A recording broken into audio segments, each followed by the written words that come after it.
the good word, DKB here. So the New York Jets may be interested in bringing in Calais Campbell, and I can't say that I'm not excited. Actually, it was pretty interesting to me that I've always looked at Calais Campbell as one of the supreme pass rushers in the league. He's actually surprisingly effective in the run game as well, as I checked out. So, taking a look at the season he's just coming off of with the Ravens.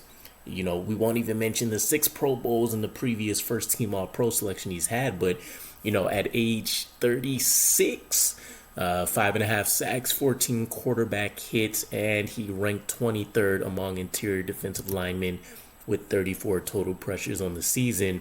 I'll sign up for that. I mean, realistically, Sheldon Rankins, was in the same ballpark. A guy that we're talking about is much younger. Obviously brings a little bit of a different skill set to his New York Jets defense, but Calais Campbell seems like he will round things out pretty nicely. As the aging veteran, we know what his ace up the sleeve is. He's going to be able to cause pressure, collapse the pocket from the interior, and again, to my surprise, he's actually a plus defender. Not too long ago, he was actually PFF's Run Defender of the Year back in 2020. This came as he moved to the edge with Jackson becoming a Jaguar.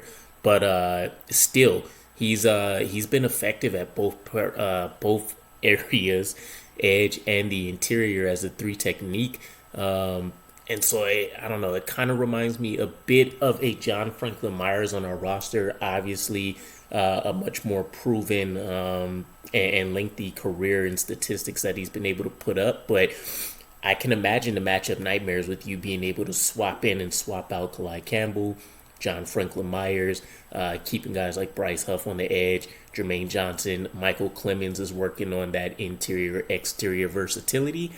It could give us one of the better lines that we have in terms of mismatching pieces to take advantage of some of these holes that may come up with teams not either having 2 solid tackles or having a deficiency in the center or guard spot. So I'm all for it. I mean, we do have a connection on the roster as well in the coaching staff. Linebacker coach Mike Rudenberg was there when Calais Campbell was with the Jaguars.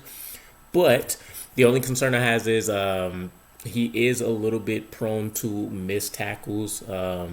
We shouldn't be too surprised. Again, he's up there in age. With the run-stopping ability, with the ability to go and collapse the pocket, get after the quarterback, is going to come the times where he's going up the field a little too quickly, kind of moves himself out of the play. But, I mean, I don't know how much we actually need him, right? I mean, he's played one of the lowest percentages in his career in 2022. Maybe we keep him around the 50% mark for the 2023 season with us. Keeps him with fresh legs. We're assuming we're going to be a playoff team. I've called it before, Super Bowl or bust. So you keep him fresh, you keep him healthy. You almost give him a Bryce Huff type role where he's literally mostly rushing the passer, maybe contributing in a couple rundowns. He's a guy that can do it all, but maybe you try to find a little bit more of a specialized role for a guy like Calais Campbell for the season. Keep him healthy. Give some more snaps to guys, as mentioned, like Jermaine Johnson, Bryce Huff, Michael Clemens. And I would still strongly suggest that we probably try to draft a defensive tackle within the first 2 days of the draft that we can slowly, developing and have somebody behind the scenes for the New York Jets. But let me know what your guys' thoughts are. Calais Campbell in green and white. How good does that make our defense? I would argue, at least in the short term, this literal season coming up, probably makes us better than having a guy like Sheldon Rankins, where we've seen boom or bust potential. At least with Calais Campbell, we actually know what we're getting. So again, let me know what your thoughts are. I'll catch you again. Peace.